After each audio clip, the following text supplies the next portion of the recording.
Welcome to Books and Authors. I'm Chris O'Donnell. Tonight I am joined by Virginia B. Morton and her book, first-time novelist actually. Her book is Marching Through Culpeper, which is in its 8th printing, a rich, compelling saga of a family and their town caught in the crossroads of the Civil War.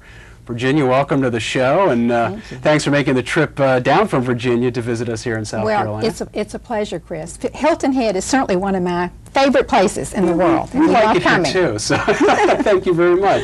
Now, you are from Virginia. I understand you're originally from Richmond. Yes, Richmond area. What brought you over to Culpeper? My husband's job. We moved there, and we've been there ever since, 34 years. Very good. So it's home now. Very good. And I understand you were also a teacher by trade. I was Tell us a little teacher. bit about that, and obviously I would ask, are you a teacher of history? Well, that's the obvious question, and the answer is no. I was a math teacher, actually, but always loved history. Loved it.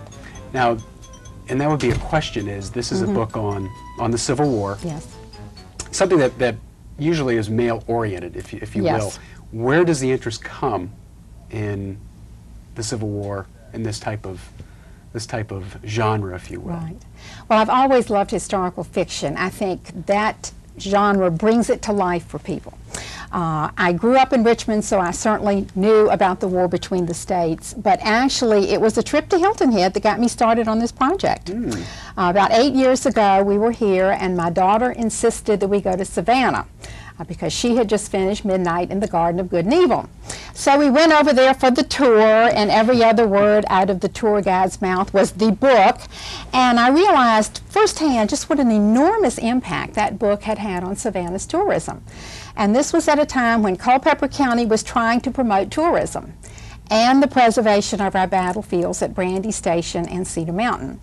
So I began thinking, Culpeper needs a book. A book of historical fiction that would be both entertaining and educational to read, that would transport the reader back in time and make them part of the action. So that's really where it all began. So you actually had a mission, yes, in a way, with this book. I truly did have a mission. I felt it would help the community. I felt it would bring our history alive and make people realize how much we had to preserve. Culpeper County actually witnessed the movement of more troops than any locale in the nation. So it was in the eye of the storm for 4 years.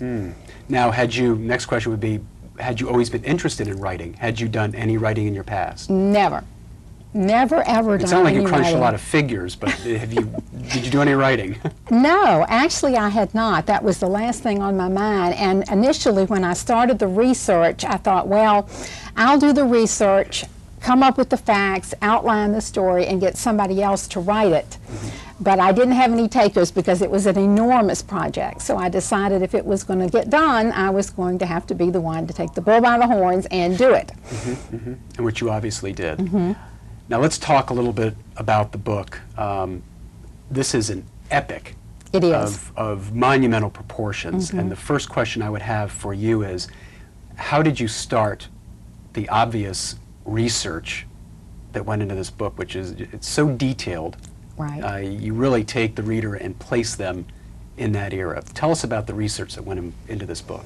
Well, initially I began reading everything I could find about the icons who were going to be important characters, men like Jeb Stuart, John Pelham, A.P. Hill, George Armstrong Custer. I wanted to get into their hearts and their souls and their minds so that I could depict them accurately.